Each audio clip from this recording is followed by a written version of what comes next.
Èxit de participació a l'audiència pública del Pla Local d'Habitatge de Viladecans i del PAM al Pla d'Actuació Municipal.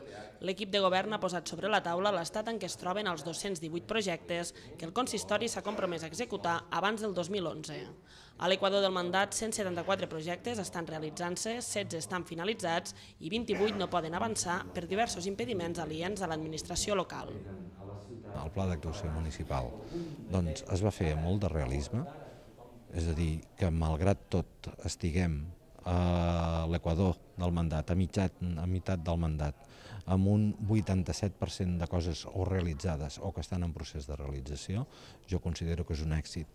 Però un èxit de l'equip de govern, però també un èxit per la sintonia que hi ha entre l'administració i els ciutadans.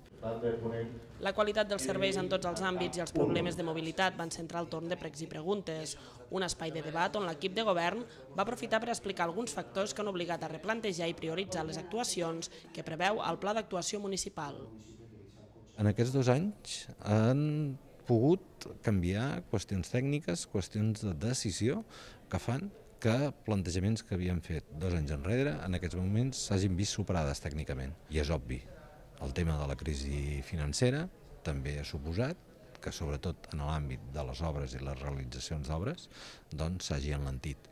I jo crec que una mesura de prudència és precisament tot allò que no sigui imprescindible, posposar-ho en el temps.